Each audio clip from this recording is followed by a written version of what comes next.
Hello everyone, welcome to free period.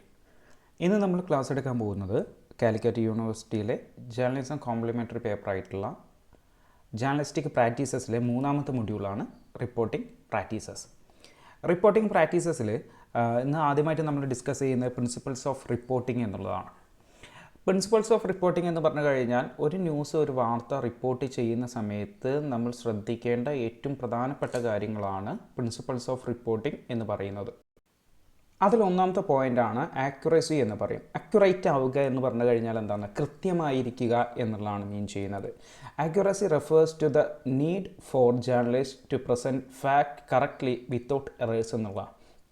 അതായത് accurate എന്ന് പറഞ്ഞു കഴിഞ്ഞാൽ ജേർണലിസ്റ്റുകൾ ഫാക്റ്റുകൾ, അതായത് ശരിയായിട്ടുള്ള കാര്യങ്ങൾ കറക്റ്റായിട്ട് വിത്തൗട്ട് എറേഴ്സ്, തെറ്റുകളില്ലാതെ എന്ത് ചെയ്യുക, പബ്ലിഷ് ചെയ്യുക എന്നുള്ളതാണ് എന്തെന്ന് പറയുന്നത് ആക്യുറസി എന്ന് പറയുന്നത്. It is A crucial for maintaining credibility and trust with the audience എന്നുള്ളതാണ്. എന്ന് വെച്ച് കഴിഞ്ഞാൽ എന്താ, ഇതൊരു ഓഡിയൻസുമായിട്ട് ഒരു ക്രെഡിബിലിറ്റി ഉണ്ടാക്കിയെടുക്കുന്നതും ഒരു ട്രസ്റ്റ് ഉണ്ടാക്കിയെടുക്കുന്നതുമായിട്ടുള്ള കാര്യമാണ്. ഇപ്പോൾ ഒരു ന്യൂസ് പേപ്പറിൽ ഒരു റിപ്പോർട്ടർ ഒരു ഫേക്കായിട്ടുള്ള അല്ലെങ്കിൽ കൃത്യതയില്ലാത്ത ഒരു ന്യൂസ് പ്രിൻ്റ് ചെയ്യുന്നു അല്ലെങ്കിൽ പബ്ലിഷ് ചെയ്യുന്നു എന്ന് കരുതുക. അപ്പോൾ ആ ന്യൂസ് വായിക്കുന്ന ഓഡിയൻസ് പിന്നീട് അത് റെക്കഗ്നൈസ് ചെയ്യുന്നു ഇതൊരു ഫേക്ക് ന്യൂസ് ആണെന്ന്. അപ്പോൾ സ്വാഭാവികമായിട്ടും ആ ഓഡിയൻസിന് ആ ന്യൂസ് പേപ്പറിനോടുള്ള ട്രസ്റ്റ് അത് ഇല്ലാതായി പോകും. അതായത് ഒരു ഇൻഅക്യുറേറ്റ് ആയിട്ടുള്ള reporting can mislead the public എന്നുള്ളതാണ്. Inaccurate reporting can mislead the public. അതായത് പബ്ലിക്കിനെ ഒരു മിസ്ലീഡ് ചെയ്യിപ്പിക്കാൻ അല്ലെങ്കിൽ തെറ്റായിട്ടുള്ള ദിശയിലൂടെ അത് ഒരു വ്യാഖ്യാനിക്കാൻ ഒരു ഇൻഅക്യുറേറ്റ് ആയിട്ടുള്ള റിപ്പോർട്ടിന് സാധിക്കുന്നു. അതുകൊണ്ട് എപ്പോഴും എന്ത് ചെയ്യണം, ഒരു അക്യുറേറ്റ് ആയിരിക്കണം റിപ്പോർട്ടിംഗ് എന്ന് പറയുന്നത്. രണ്ടാമത്തെ പോയിൻ്റാണ് ആട്രിബ്യൂഷൻ എന്ന് പറയും. ആട്രിബ്യൂഷൻ എന്ന് പറഞ്ഞു കഴിഞ്ഞാൽ എന്താ ഇവിടെ കൊടുത്തിട്ടുള്ളത്? Attribution involves clearly indicate the source of information used in reporting. അതായത് എന്തൊക്കെ സോഴ്സുകളാണ്, എന്തൊക്കെ കാര്യങ്ങളിലൂടെയാണ് ഈ റിപ്പോർട്ട് നടത്തിയിട്ടുള്ളതെന്ന് ക്ലിയറായിട്ട് ഇൻഡിക്കേറ്റ് ചെയ്യണം, ക്ലിയറായിട്ട് കൊടുക്കണം. അതായത് ഏതൊക്കെ ഉറവിടങ്ങളിൽ നിന്നാണ്, ഏതൊക്കെ സോഴ്സുകളിൽ നിന്നാണ് നിങ്ങൾക്ക് ഒരു വിവരങ്ങൾ കിട്ടിയിട്ടുള്ളത്. അതായത് ഏതെങ്കിലും പേഴ്സൺസ് ഉണ്ടോ, അതല്ല എന്നുണ്ടെങ്കിൽ എന്തെങ്കിലും ഡോക്യുമെൻറ്റുകളിൽ നിന്നാണോ, അല്ലെങ്കിൽ ഏതെങ്കിലും ഒഫീഷ്യൽ സ്റ്റേറ്റ്മെൻറ്റുകളിൽ നിന്നാണോ നിങ്ങൾക്ക് ഈ വിവരങ്ങൾ കിട്ടിയിട്ടുള്ളത്. അത് കൃത്യമായിട്ട് എന്ത് ചെയ്യണം, ഒരു റിപ്പോർട്ടിൽ മെൻഷൻ ചെയ്യണം. അത് മെൻഷൻ ചെയ്യുമ്പോൾ ഓഡിയൻസിന് കൂടുതലായിട്ടും എന്ത് ചെയ്യും, ഒരു ട്രാൻസ്പെറൻസി ഉണ്ടാവും. നോക്കുക, ഇമ്പോർട്ടൻസ് എന്ന് പറയുന്ന ഭാഗത്ത് proper attribution enhances transparency and allows readers to assess the credibility of the information. അതായത് നിങ്ങളൊരു ആട്രിബ്യൂഷൻ നൽകുകയാണ് എന്നുണ്ടെങ്കിൽ ആ ഓഡിയൻസിന് കുറച്ചും കൂടിയും ഒരു വിശ്വസ്തത നിങ്ങളിലേക്ക് ഉണ്ടാക്കിയെടുക്കുന്നതിന്, ആ വാർത്ത ഒന്നുകൂടി വിശ്വസിക്കുന്നതിന് എന്ത് ചെയ്യുന്നു, കാര്യമാകുന്നു, സഹായിക്കുന്നു. അപ്പോൾ ആട്രിബ്യൂഷൻ എന്ന് പറയുന്നത് ഇമ്പോർട്ടൻ്റ് ആയിട്ടുള്ള കാര്യമാണ്. അടുത്തതാണ് ഫെയർനെസ് എന്ന് പറയും. ഫെയർനെസ് എന്ന് പറഞ്ഞു കഴിഞ്ഞാൽ എന്താ? Fairness is means presenting all sides of A story allowing for diverse perspectives and ensuring that no bias is evident in the reporting എന്നുള്ളതാണ്. എന്ന് വെച്ച് കഴിഞ്ഞാൽ എന്താണ്, ഒരു ഫെയർനെസ് എന്ന് പറഞ്ഞു കഴിഞ്ഞാൽ ഒരു സ്റ്റോറിയുടെ എല്ലാ വശങ്ങളും സൈഡുകളും എന്ത് ചെയ്യുക, അവതരിപ്പിക്കുക എന്നുള്ളതാണ്. അതുപോലെ തന്നെ എന്ത് വേണം, അലോയിങ് ഫോർ ഡൈവേഴ്സ് പേഴ്സ്പെക്റ്റീവ്, അതായത് വിശാലമായിട്ടുള്ള വ്യത്യസ്തമായിട്ടുള്ള പേഴ്സ്പെക്റ്റീവ്, കാഴ്ചപ്പാടുകളും കൂടി എന്ത് ചെയ്യണം, ഇതിൽ റിപ്പോർട്ടിങ്ങിൽ കൊണ്ടുവരണം. മാത്രമല്ല and ensuring that no bias is evident in the reporting. ഒരു ബയാസുകളും, അതായത് വ്യക്തിപരമായിട്ടുള്ള ഒരു പക്ഷാഭേദം ഒരിക്കലും ഒരു റിപ്പോർട്ടിങ്ങിൽ വന്നിട്ടില്ല എന്നുള്ള കാര്യവും ഉറപ്പുവരുത്തണം. ഇതാണ് എന്തെന്ന് പറയുന്നത്, ഫെയർനെസ് എന്ന് പറയുന്നത്. അതായത് ഏറ്റവും ഇമ്പോർട്ടൻ്റ് ആയിട്ടുള്ള കാര്യമാണ് ഒരു റിപ്പോർട്ടിങ്ങിൽ, ഏറ്റവും ഇമ്പോർട്ടൻ്റ് ആയിട്ടുള്ള കാര്യമാണ് ഒരു ന്യായമായിട്ടുള്ള ഒരു ഏറ്റവും നല്ല രീതിയിലുള്ള ഒരു റിപ്പോർട്ടിങ്ങിലേക്ക് സ്വാധീനിക്കുന്നത് ഫെയർനെസ് എന്ന് പറയുന്ന പോയിൻ്റാണ്. അടുത്തത് എന്താണ്? ഒബ്ജക്റ്റിവിറ്റി എന്നുള്ളതാണ്. ഒബ്ജക്റ്റ് ആയിരിക്കുക എന്നുള്ളതാണ് ഉദ്ദേശിക്കുന്നത്. Objectivity refers to the principle of remaining neutral and impartial in reporting എന്നുള്ളതാണ്. അതായത് ഏറ്റവും നിഷ്പക്ഷമായിട്ട്, ന്യൂട്രലായിട്ട്, ഒരു രീതിയിലും ഇംപാർഷ്യലായിട്ട് എന്ത് ചെയ്യണം, റിപ്പോർട്ട് ചെയ്യണം എന്നുള്ളതാണ് ഉദ്ദേശിക്കുന്നത്. ഒരാളെയും അതായത് ഒരു പാർട്ടികളെ അല്ലെങ്കിൽ ഇൻഡിവിജ്വൽസ്, ഓർഗനൈസേഷൻസ് തുടങ്ങിയിട്ടുള്ള ആളുകളെ സപ്പോർട്ട് ചെയ്യാതിരിക്കുക. അതല്ല എന്നുണ്ടെങ്കിൽ journalist should avoid allowing personal beliefs or opinion to influence their work എന്നുള്ളതാണ്. നിങ്ങളെ ജോലിയെ സ്വാധീനിക്കുന്ന തരത്തിലുള്ള ഒരു പേഴ്സണലായിട്ടുള്ള വിശ്വാസങ്ങൾ, അതല്ലാന്നുണ്ടെങ്കിൽ നിങ്ങൾ പേഴ്സണലായിട്ടുള്ള അഭിപ്രായങ്ങൾ ഒരിക്കലും എന്ത് ചെയ്യുക, വാർത്തകളിൽ കൊണ്ടുവരാതിരിക്കുക. അതെന്താണ് അതിൻ്റെ ഇമ്പോർട്ടൻസ് എന്താ? Objectivity helps maintain credibility and ensure that reporting is based on fact rather than personal biases എന്ന് വെച്ച് കഴിഞ്ഞാൽ, ഒരു ഒബ്ജക്റ്റീവ് ആയിരിക്കുമ്പോൾ സ്വാഭാവികമായിട്ടും ആ റിപ്പോർട്ട് പേഴ്സണൽ ബയാസുകൾ അല്ലെങ്കിൽ പേഴ്സണൽ ഇൻട്രസ്റ്റുകളിൽ നിന്നുമല്ല വന്നിട്ടുള്ളത്, അതായത് ഫാക്റ്റുകൾ മാത്രമാണ് എന്ന് ഓഡിയൻസിന് എന്ത് ചെയ്യാൻ പറ്റും, മനസ്സിലാക്കാൻ സാധിക്കും എന്നുള്ളതാണ്. അപ്പോൾ ഇത്രയും 4 കാര്യങ്ങളാണ് എന്തെന്ന് പറയുന്നത്, ഒരു ന്യൂസിൻ്റെ ഏറ്റവും പ്രധാനപ്പെട്ട എന്തെന്ന് പറയുന്ന എലമെൻറ്റുകൾ എന്ന് പറയുന്നത്, അല്ലെങ്കിൽ പ്രിൻസിപ്പിൾസ് എന്ന് പറയുന്നത്. ഇനി നമ്മൾ അടുത്തതായിട്ട് നോക്കാൻ പോകുന്നത് എന്താണ്? ഒബ്ജക്റ്റിവിറ്റി നോക്കി അടുത്തായിട്ട് നമ്മൾ ഡിസ്കസ് ചെയ്യുന്നത് ന്യൂസ് സോഴ്സുകളാണ്. ന്യൂസ് സോഴ്സുകൾ. ന്യൂസ് സോഴ്സ് എന്ന് പറഞ്ഞു കഴിഞ്ഞാൽ എന്താ? ന്യൂസ് സോഴ്സ് എന്ന് പറഞ്ഞു കഴിഞ്ഞാൽ ന്യൂസുകൾ ലഭിക്കുന്ന ഉറവിടങ്ങളെയാണ് എന്തെന്ന് പറയുന്നത്, ന്യൂസ് സോഴ്സുകൾ എന്ന് പറയുന്നത്. അപ്പോൾ ഒരു ന്യൂസിന് ആവശ്യമായിട്ടുള്ള അല്ലെങ്കിൽ ശരിയായിട്ടുള്ള വിവരങ്ങൾ ലഭിക്കുന്ന ഉറവിടങ്ങളാണ് എന്തെന്ന് പറയുന്നത്, ന്യൂസ് സോഴ്സുകൾ എന്ന് പറയുന്നത്. News source are the vital for journalist as they provide the information and contacts needed to report accurately and effectively എന്നുള്ളതാണ്. ഒരു അക്യുറേറ്റ് ആയിട്ട് നല്ല എഫക്റ്റീവായിട്ട് ന്യൂസുകൾ തരുന്ന ഉറവിടങ്ങളാണ് എന്തെന്ന് പറയുന്നത്, ന്യൂസ് സോഴ്സുകൾ എന്ന് പറയുന്നത്. അപ്പോൾ സ്വാഭാവികമായിട്ടും പല സമയങ്ങളിലും റിപ്പോർട്ടർമാർ എന്ത് ചെയ്യുന്നുണ്ട്, പല സോഴ്സുകളെയും ഡിപ്പെൻഡ് ചെയ്യാറുണ്ട്. സ്വാഭാവികമായിട്ട് എന്തിനു വേണ്ടിയിട്ടാണ്? വാർത്തകൾക്ക് വേണ്ടിയിട്ട്. പല ന്യൂസ് ചാനലുകളും ന്യൂസുകളൊക്കെ എന്ത് ചെയ്യുന്നുണ്ട്, പല ആളുകളെയും ഡിപ്പെൻഡ് ചെയ്യുന്നുണ്ട്. ആ ഡിപ്പെൻഡ് ചെയ്യുന്ന ഒന്നാണ് റിപ്പോർട്ടേഴ്സ് എന്ന് പറയുന്നത്. കാരണം എന്താണ്? റിപ്പോർട്ടേഴ്സ് എന്ന് പറയുന്ന ആളുകൾ ന്യൂസുകൾ കണ്ടെത്തി എന്ത് ചെയ്യുന്നുണ്ട്, നമുക്ക് തരുന്നുണ്ട്. ആ ഒരു ജോലി ആര് ചെയ്യുന്നതാണ്? റിപ്പോർട്ടേഴ്സ്. അപ്പോൾ ഒരു ഓർഗനൈസേഷന്, ഒരു ചാനലിൽ ഒരു ന്യൂസ് തരുന്ന ഒന്നാമത്തെ സോഴ്സാണ് ഏതെന്ന് പറയുന്നത്, റിപ്പോർട്ടേഴ്സ് എന്ന് പറയുന്നത്. Journalist often gather first hand information by interviewing witnesses, officials and experts എന്നുള്ളതാണ്. അതായത് റിപ്പോർട്ടേഴ്സ് എന്ത് ചെയ്യും, അവർ ഫസ്റ്റ് ഹാൻഡ് ആയിട്ടുള്ള ആദ്യം ലഭിക്കുന്ന വിവരങ്ങൾ, നമുക്ക് ഒരു ന്യൂസിൻ്റെ ആദ്യം ലഭിക്കുന്ന വിവരങ്ങൾ നമ്മൾക്ക് തരുന്ന ആളുകളാണ് റിപ്പോർട്ടേഴ്സ് എന്ന് പറയുന്നത്. ഇവർ വിറ്റ്നസ്സുകളായിട്ടുള്ള ആളുകൾ, ഒഫീഷ്യൽസ് ആയിട്ടുള്ള ആളുകൾ, എക്സ്പേർട്ടായിട്ടുള്ള ആളുകൾ, ഇവരൊക്കെ ഇൻ്റർവ്യൂ ചെയ്തുകൊണ്ട് അവരവരുടെ ജോലി കൃത്യമായിട്ട് നിർവഹിക്കുന്ന ന്യൂസുകൾ കൊണ്ടുവന്ന് തരുന്നു. രണ്ടാമതാണ് എന്തെന്ന് പറയുന്നത്, ന്യൂസ് ഏജൻസീസ് എന്ന് പറയുന്നത്. ന്യൂസ് ഏജൻസീസ് എന്ന് പറഞ്ഞു കഴിഞ്ഞാൽ എന്താ? വാർത്തകൾ സെല്ല് ചെയ്യുന്ന, അതായത് വാർത്തകൾ കളക്ട് ചെയ്തുകൊണ്ട് ബാക്കിയുള്ള ഓർഗനൈസേഷൻസിന്, ബാക്കിയുള്ള ന്യൂസ് പേപ്പേഴ്സിന് ഒക്കെ സപ്ലൈ ചെയ്യുന്ന ഏജൻസികളാണ് ഏതെന്ന് പറയുന്നത്, ന്യൂസ് ഏജൻസികൾ എന്ന് പറയുന്നത്. Like Reuters, Associated Press and Agency France Press gather and distribute news reports to various media outlets എന്നുള്ളതാണ്. അതായത് ഇപ്പോൾ റോയിറ്റേഴ്സിനെ പോലെ, അസോസിയേറ്റ് പ്രസ്സിനെ പോലെ, ഏജൻസി ഫ്രാൻസ് പ്രസ്സിനെ പോലെയുള്ള ഓർഗനൈസേഷൻ സംഘടനകൾ എന്താ ചെയ്യുന്നത്, അവർ ന്യൂസുകൾ എന്ത് ചെയ്യുന്നു, ഗ്യാദർ ചെയ്യുന്നു, പിന്നീട് എന്ത് ചെയ്യുന്നു, അത് ഡിസ്ട്രിബ്യൂട്ട് ചെയ്യുന്നു. വാർത്തകൾ ശേഖരിച്ചുകൊണ്ട് മറ്റ് മീഡിയ ഔട്ട്ലെറ്റിന് സെൻഡ് ചെയ്യുന്ന അല്ലെങ്കിൽ ഡിസ്ട്രിബ്യൂട്ട് ചെയ്യുന്ന ഓർഗനൈസേഷൻസിനെയാണ് എന്തെന്ന് വിളിക്കുന്നത്, ന്യൂസ് ഏജൻസീസ് എന്ന് പറയുന്നത്. അപ്പോൾ they provide reliable and timely information that helps smaller news organisation to cover events എന്നുള്ളതാണ്.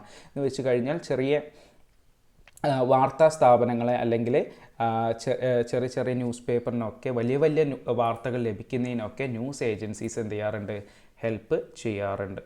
അടുത്തതാണ് എന്തെന്ന് പറയുന്നത്, ഇലക്ട്രോണിക് മീഡിയ എന്ന് പറയുന്നത്. ഇലക്ട്രോണിക് മീഡിയ എന്ന് പറയുമ്പോൾ ടെലിവിഷൻസ്, റേഡിയോസും കാര്യങ്ങളൊക്കെയാണ്. ഈ ടെലിവിഷൻസും റേഡിയോസും കാര്യങ്ങളിലൂടെയൊക്കെ എന്താ സംഭവിക്കുന്നത്, television and radio provides live updates and coverages of events offering immediate access to news and expert opinions എന്നുള്ളതാണ്. അതായത് ടെലിവിഷനും റേഡിയോ ഒക്കെ ലൈവായിട്ടുള്ള അപ്ഡേറ്റുകളാണ് അല്ലെങ്കിൽ ഇവൻറ്റിൻ്റെ കവറേജുകളൊക്കെയാണ് നൽകുന്നത്. അപ്പോൾ സ്വാഭാവികമായിട്ടും എക്സ്പേർട്ടായിട്ടുള്ള ആളുകളുടെ ഒപ്പീനിയൻസൊക്കെ നമുക്ക് ഈ ഇലക്ട്രോണിക് മീഡിയയിലൂടെ ലഭിക്കാറുണ്ട്. അടുത്തത് പ്രസ് റിലീസ് എന്നുള്ളതാണ്. പ്രസ് റിലീസ് എന്ന് പറഞ്ഞു കഴിഞ്ഞാൽ എന്താ, ഒരു ഒഫീഷ്യൽ സ്റ്റേറ്റ്മെൻ്റ് ആണ് എന്തെന്ന് പറയുന്നത്, ഒരു പ്രസ് റിലീസ് എന്ന് പറയുന്നത്. Issued by organisations, governments or business. Press release are official statements that inform the media about newsworthy events or updates.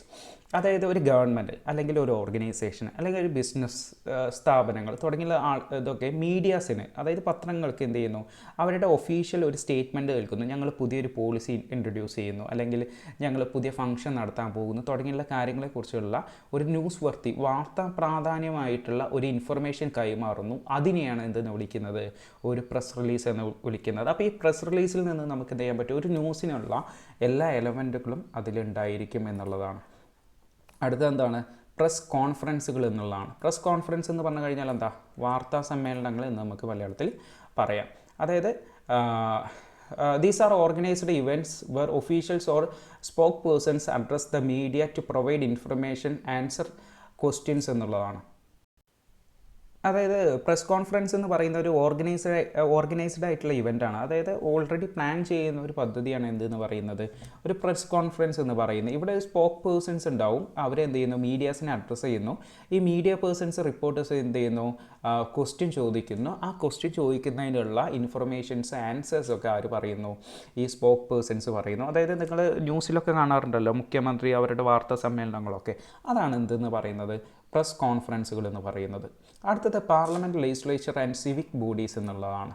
Parliament, legislature and civic bodies, ഇവിടുന്ന് എങ്ങനെയൊക്കെയാണ് ന്യൂസുകൾ കിട്ടുന്നത്, അല്ലെങ്കിൽ എങ്ങനെയൊക്കെയാണ് ന്യൂസ് സോഴ്സുകളായിട്ട് വരുന്നത്. ഒന്നാമത്തത് ഗവൺമെൻറ് ഇൻസ്റ്റിറ്റ്യൂഷൻസ് എന്നുള്ളതാണ്. ഗവൺമെൻറ് ഇൻസ്റ്റിറ്റ്യൂഷൻസ് എന്ന് പറഞ്ഞു കഴിഞ്ഞാൽ ഗവൺമെൻറ് സ്ഥാപനങ്ങൾ, ഉദാഹരണത്തിന് parliament, local legislature and civic bodies. Civic bodies എന്ന് പറഞ്ഞു കഴിഞ്ഞാൽ നമ്മൾ മുനിസിപ്പാലിറ്റി, കോർപ്പറേഷൻ, അതുപോലെ തന്നെ ഗ്രാമപഞ്ചായത്ത് തുടങ്ങിയിട്ടുള്ള കാര്യങ്ങളാണ് സിവിക് ബോഡീസ് എന്ന് പറയുന്നത്. ഇവരൊക്കെ provide essential information about laws, policies and public services. ഇവർ പുതിയ നിയമങ്ങൾ ഉണ്ടാക്കുന്നത്, അല്ലെങ്കിൽ പുതിയ പോളിസികൾ, പുതിയ പദ്ധതികൾ, പുതിയ നയം രൂപീകരിക്കുന്നു. ആൻഡ് പബ്ലിക് സർവീസ്, പൊതുവായിട്ടുള്ള അവരുടെ സർവീസുകൾ, കാര്യങ്ങൾ, ഇതിനെക്കുറിച്ചിട്ടുള്ള ഒരു പുതിയ വിവരങ്ങൾ എന്ത് ചെയ്യാറുണ്ട്, നൽകാറുണ്ട്. ഒഫീഷ്യൽ ഡോക്യുമെൻറ്റ്സ് എന്ന് പറഞ്ഞു കഴിഞ്ഞാൽ എന്താ, അതായത് ബജറ്റുകൾ, പുതിയ ബില്ല് അവതരിപ്പിക്കുന്നു, പുതിയ പോളിസികൾ ഇൻട്രൊഡ്യൂസ് ചെയ്യുന്നു തുടങ്ങിയിട്ടുള്ള വാർത്തകളും ലഭിക്കാറുണ്ട് പാർലമെൻറ്റ്, ലെജിസ്ലേച്ചർ ആൻഡ് സിവിക് ബോഡീസിൻ്റെ കയ്യിൽ നിന്ന്. അതാണ് ഒഫീഷ്യൽ ഡോക്യുമെൻറ്റ്സ് എന്ന് പറയുന്നത്. ഓക്കെ, അടുത്തത് എന്താണ്, അടുത്തത് നമ്മൾ ഡിസ്കസ് ചെയ്യാൻ പോകുന്നത് കോൺഫറൻസ്, മീറ്റിംഗ്, സെമിനാർസ് ആൻഡ് സിമ്പോസിയ എന്നുള്ളതാണ്. സിമ്പോസിയ എന്ന് പറഞ്ഞു കഴിഞ്ഞാൽ നമ്മൾ സെമിനാർ പോലെയുള്ള കാര്യം തന്നെയാണ്. കോൺഫറൻസ്, മീറ്റിംഗ്സ്, സെമിനാർസ്, സിമ്പോസിയ എന്നൊക്കെ പറയുന്നത് സെയിം കാറ്റഗറി പെടുന്ന കാര്യങ്ങളൊക്കെയാണ്. അതായത് ഇപ്പോൾ ഒരു ഇവൻറ്റ് അവിടെ കൊടുത്തിട്ടുണ്ട്. These events bring together experts, stakeholders and decision maker to discuss the various topics. അതായത് ഒരു വ്യത്യസ്തമായിട്ടുള്ള വിഷയങ്ങളെക്കുറിച്ച് എക്സ്പേർട്ടുകളായിട്ടുള്ള ആളുകൾ ഇരുന്ന് ചർച്ച ചെയ്യുന്നു. ആ ചർച്ച ചെയ്യുന്ന സമയത്ത് നമുക്ക് എന്ത് ചെയ്യുന്നു, പല രീതിയിലുള്ള വാർത്തകൾ, അവരുടെ ഒപ്പീനിയൻസ് തുടങ്ങിയുള്ള കാര്യങ്ങളൊക്കെ നമുക്ക് ലഭിക്കാറുണ്ട്. അതൊക്കെ നമുക്ക് ഒരു റിപ്പോർട്ടിങ്ങിനെ ഏറ്റവും കൂടുതൽ ഹെൽപ്പ് ചെയ്യുന്ന ഒരു കാര്യമാണ്. അടുത്തത് ഇൻ്റർനെറ്റ് എന്നുള്ളതാണ്. Internet is a vast resources for news gathering, providing access to a multitude of sources including social media, blogs and online publications എന്നുള്ളതാണ്. ഇൻ്റർനെറ്റിലൂടെ നമുക്ക് എന്ത് ചെയ്യാൻ പറ്റും, വിവിധ ഓൺലൈൻ പബ്ലിക്കേഷൻസ്, ബ്ലോഗുകൾ, സോഷ്യൽ മീഡിയാസ് തുടങ്ങിയുള്ള കാര്യങ്ങളൊക്കെ നമുക്ക് എന്ത് ചെയ്യാൻ പറ്റും, പരിശോധിക്കാൻ അല്ലെങ്കിൽ നമുക്ക് ആക്സസ് ചെയ്യാനും കാര്യങ്ങളൊക്കെ സാധിക്കും. അപ്പോൾ ഇതിലൊരു വാസ്റ്റ് ആയിട്ടുള്ള റിസോഴ്സാണ് എന്ന് വെച്ച് കഴിഞ്ഞാൽ ഏറ്റവും കൂടുതൽ വിവരങ്ങൾ ലഭിക്കുന്ന മറ്റൊരു റിസോഴ്സാണ് ഇതെന്ന് പറയുന്നത്, ഇൻ്റർനെറ്റ് എന്ന് പറയുന്നത്. അപ്പോൾ സ്വാഭാവികമായിട്ടും ജേർണലിസ്റ്റിന് ഒരു ഫാക്റ്റുകൾ വെരിഫൈ ചെയ്യാൻ വേണ്ടിയിട്ട്, റിസർച്ചുകൾ നടത്താൻ വേണ്ടിയിട്ട്, വേൾഡ് വൈഡ് ആയിട്ട് ഒരു കണക്ഷൻ ഉണ്ടാക്കിയെടുക്കുന്നതിന് വേണ്ടിയിട്ടൊക്കെ ഇൻ്റർനെറ്റുകൾ എന്ത് ചെയ്യാറുണ്ട്, സഹായിക്കാറുണ്ട്. അടുത്ത ടോപ്പിക്കാണ് നമ്മൾ ഡിസ്കസ് ചെയ്യാൻ പോകുന്നത് ന്യൂസ് ഏജൻസി എന്നുള്ളതാണ്.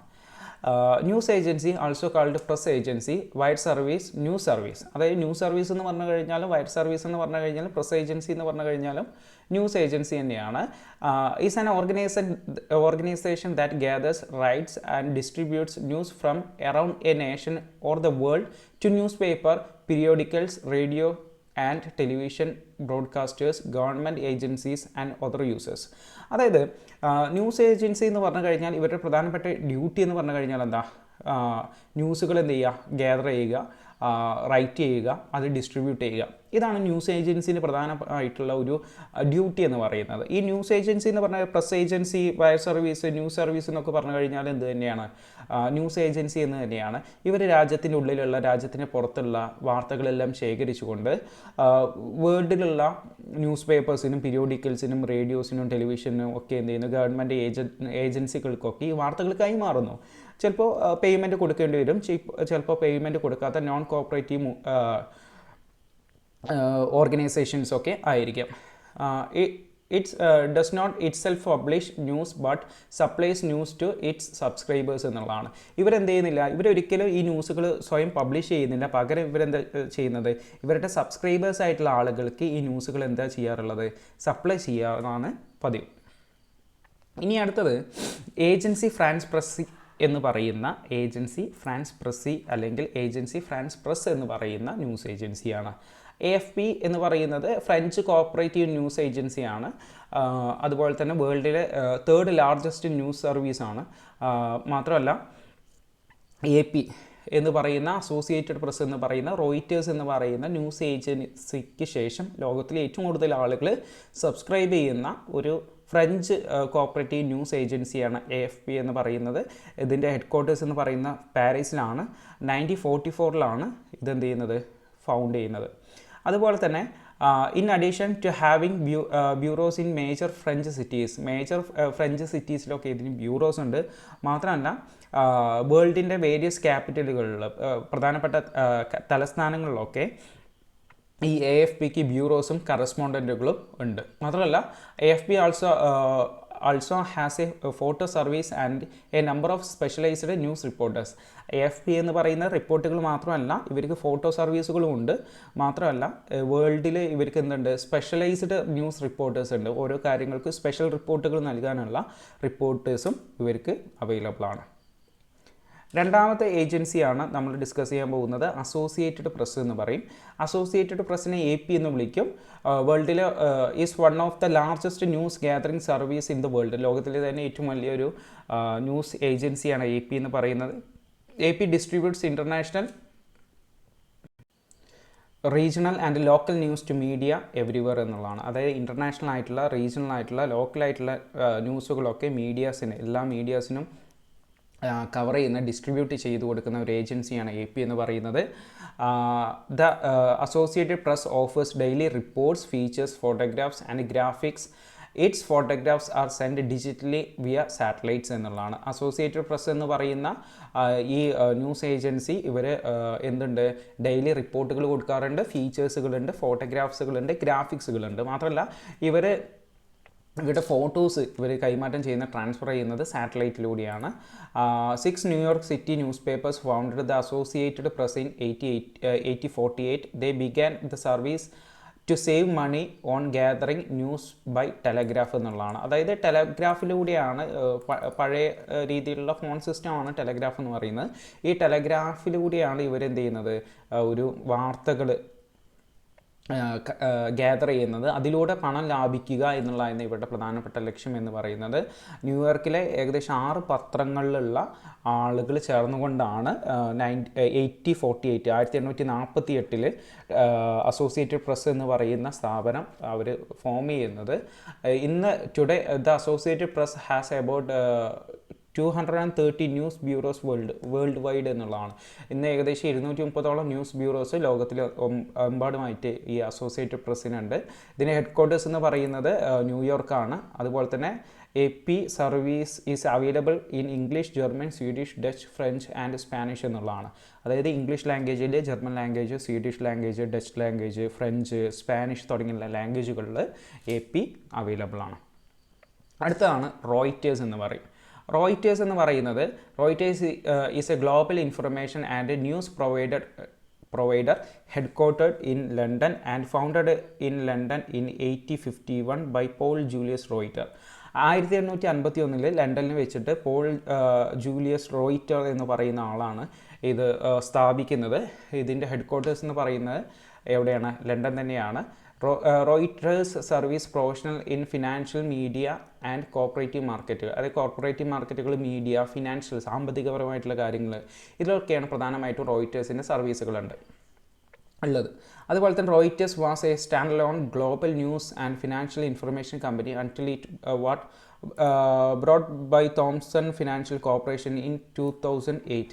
2008 തോംസൺ ഫിനാൻഷ്യൽ കോർപ്പറേഷൻ എന്ന് പറയുന്ന കമ്പനി മേടിക്കുന്നത് വരെ റോയിറ്റേഴ്സ് എന്ന് പറയുന്നത് വേൾഡിലുള്ള ഒരു സ്റ്റാൻഡ് അലോൺ ആയിട്ടുള്ള, ഒറ്റയ്ക്ക് നിൽക്കുന്ന ഒരു ഗ്ലോബൽ ന്യൂസ് ഏജൻസി ആയിരുന്നു എന്നാണ് പറയുന്നത്.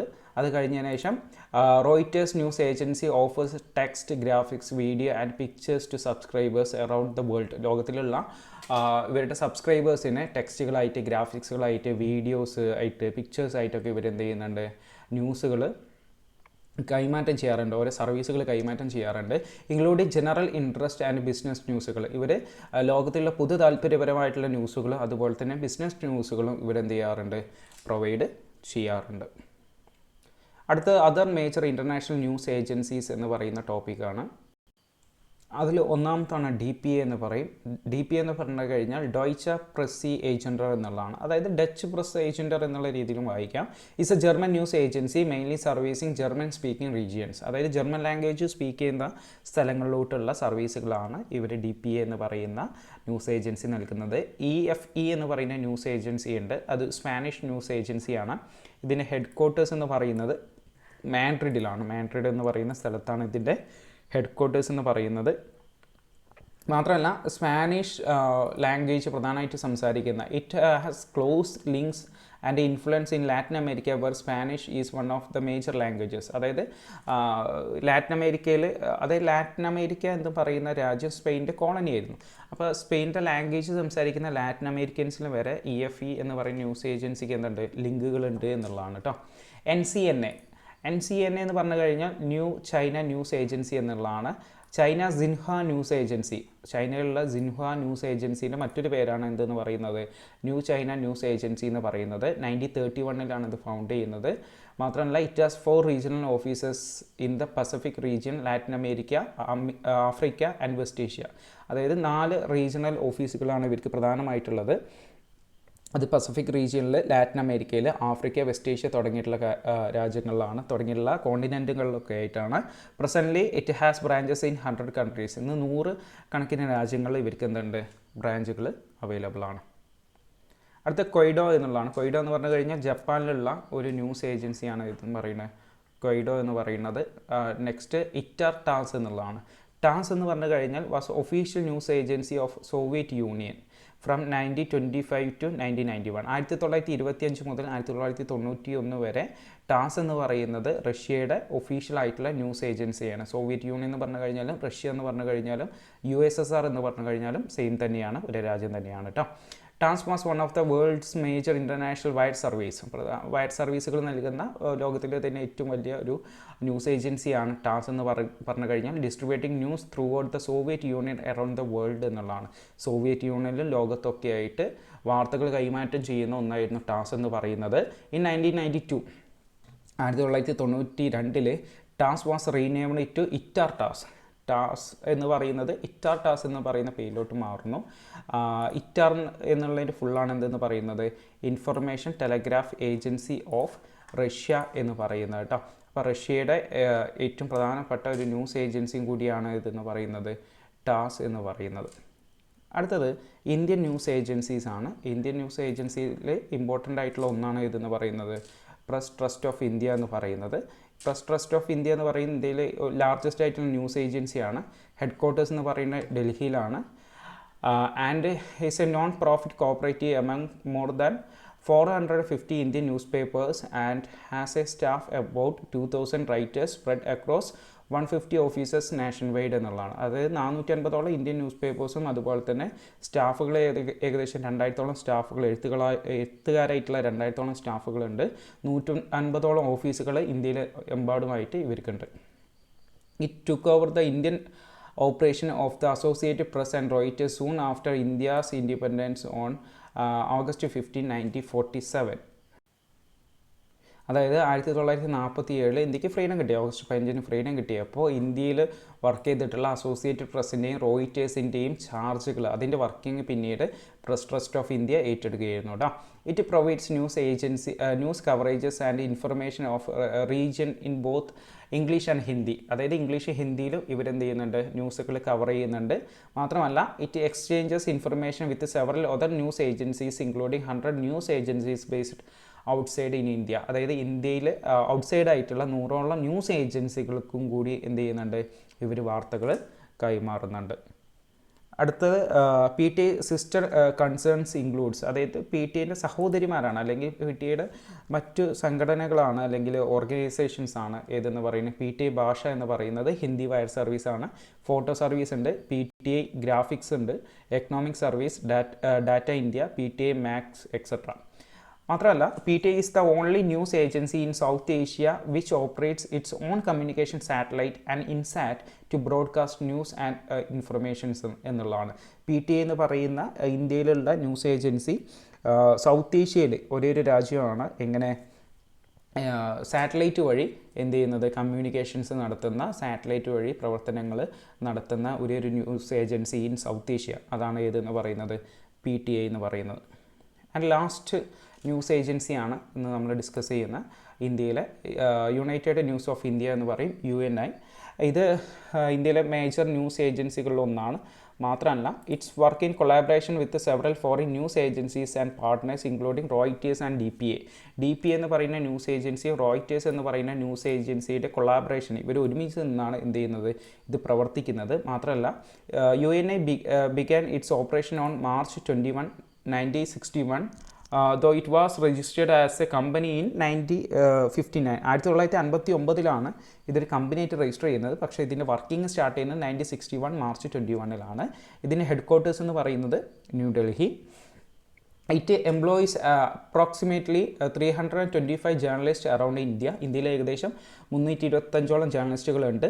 And 250 സ്ട്രിങ്ങേഴ്സ് covering news events in other parts of the world.